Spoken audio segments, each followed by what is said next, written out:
Bienvenue sur Info Live TV, Audrey Benaroche pour les titres de ce journal. Arieh Eldad, membre de la Knesset, du Parti d'Union nationale, a déclaré lors d'une conférence de presse ce mercredi à Jérusalem vouloir mettre en place un congrès parlementaire international intitulé à l'encontre du djihad. En effet, cette conférence devrait rassembler des parlementaires européens qui, comme Eldad, pensent que l'islam représente un danger pour l'Occident. Cette conférence est censée se tenir en décembre, mais n'a toujours pas reçu l'aval de la présidente de la Knesset, Dalia Itzik. Le président israélien Shimon Peres et le ministre de la Défense Ehud Barak ont brisé le boycott appliqué sur la chaîne de télévision Al Jazeera en donnant une interview ce week-end à ce média basé au Qatar. Les responsables du ministère des Affaires étrangères ont déclaré qu'un accord entre les différents bureaux officiels avait été mis en place afin de couper le contact avec Al Jazeera en raison de sa couverture médiatique qualifiée d'anti-israélienne. Cependant, des sources présidentielles ont déclaré ne pas avoir été tenues au courant du boycott.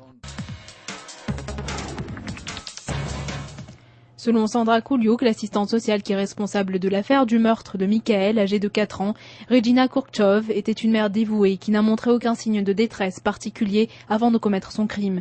Cette mère célibataire de 31 ans a alerté ce mardi la police sur le décès soudain de son fils et a avoué peu après l'avoir noyé dans sa baignoire. Les forces de police sont arrivées sur les lieux et ont découvert le corps inerte de l'enfant, déposé sur son lit après les faits. Selon de récentes rumeurs, Arieh Deri, l'ancien membre de la Knesset et leader du parti orthodoxe Chasse, aurait l'intention de se présenter aux élections municipales de Jérusalem. Malgré les accusations faites à son encontre pour corruption, fraude et abus de confiance, l'actuel leader du parti, Eli Yishai, a déclaré qu'il soutiendra son ancien dirigeant lors des élections municipales. Les habitants de la capitale seront appelés à voter pour un nouveau maire le 11 novembre 2008.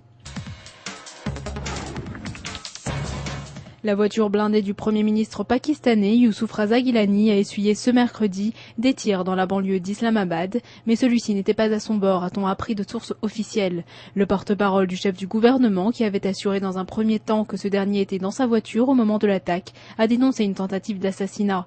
Cet incident intervient à 3 jours de l'élection présidentielle qui doit désigner un successeur à Pervez Musharraf, poussé à démissionner en août. Nouveau sur Info Live TV, vous pouvez visionner toutes nos vidéos en un seul clic sur le lien qui apparaît à gauche de l'article.